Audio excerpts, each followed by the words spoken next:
Iran মূলত কিন্তু একটু সস্তা টাইপের মিসাইল এবং সস্তা টাইপের ড্রোন তৈরি করে। জি। যেমন রিসেন্ট একটা ইনসিডেন্ট আমি যেটা উদাহরণ হিসেবে বলতে পারি, যে ইরান একটা মিসাইল ছাড়লো যেটা $50,000 মূল্য। জি। এইটা ইসরায়েলে পৌঁছানোর আগে বিভিন্ন জায়গা থেকে 11টা ইন্টারসেপ্টর ফায়ার করা হলো। তো একটা ইন্টারসেপ্টরের দাম হচ্ছে $1,000,000। জি। তাইলে কি হলো?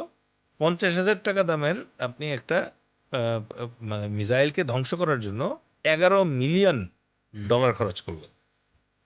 জি। টেকনিকটা বেশ কয়েকটা জিনিসের কম্বিনেশন। জি। এটা হচ্ছে হাইব্রিড ওয়ার, অ্যাসিমেট্রিক ওয়ার আর অ্যাট্রিশন ওয়ার। জি। ৩ রকমের জিনিস। ওকে।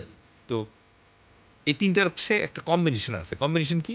নাম্বার 1 যেটা করছে সেটা হচ্ছে সে অতি মানে হাইটেক যে মানে আমেরিকান টেকনোলজি আছে এটার জি। এগেইনস্টে হাইটেক হয়ে ফাইট করার চেষ্টা করেনি। ওকে। সে সস্তা জিনিস দিয়ে তার হাইটেক জিনিস বেশি খরচ করাইছে। দ্বিতীয় যে টেকনিকটা সে ফলো করছে জি। সেটা হচ্ছে যে এই যে মধ্যপ্রাচ্যের ইউএস ক্যান্টনমেন্ট গুলো আছে, জি। এই ক্যান্টনমেন্ট গুলাতে কিন্তু রাডার সিস্টেম আছে। হুম। সে খুব পরিকল্পিতভাবে রাশিয়ান এবং চাইনিজ তথ্য এবং টেকনোলজির সহায়তা নিয়ে জি। এই রাডার গুলা ধ্বংস করা শুরু করছে। আচ্ছা।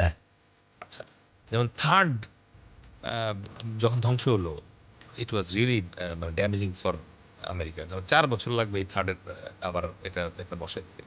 আচ্ছা। এটা মানে প্লাগ এন্ড প্লে না, ইট হুম। Tax time. এতদিন পর্যন্ত ইসরায়েলকে কেউ ফুলের টোকা কেন দিতে পারেনি? কারণ আপনি ফুল মারলেও এটা থার্ড অথবা প্যাট্রিয়ট দিয়ে সে থামায় দিত। জি। ইরান করলো কি এই প্রথম তার যুদ্ধের টেকনিকে চেঞ্জ আনলো।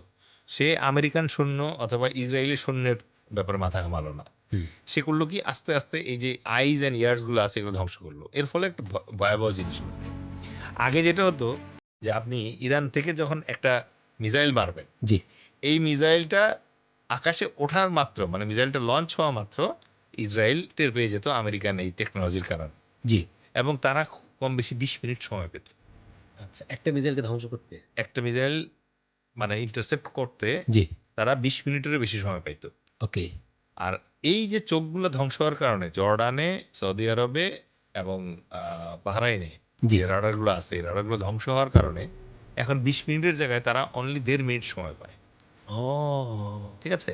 এবং এই জন্য আপনি দেখবেন যে গত ৩-৪ দিন ধরে ইসরাইল ইসরায়েলের উপরে অনেক অ্যাকুরেটলি এই মিসাইল আক্রমণ চলছে এবং এই মিসাইল আক্রমণের ভয়াবহতা এমন যে অনেক ইসরায়েলিরা নাকি বলছে যে ইসরায়েলের তেল আবিব শহর দেখতে এখনো একটা কাজ আরম্ভ হয়ে গেছে।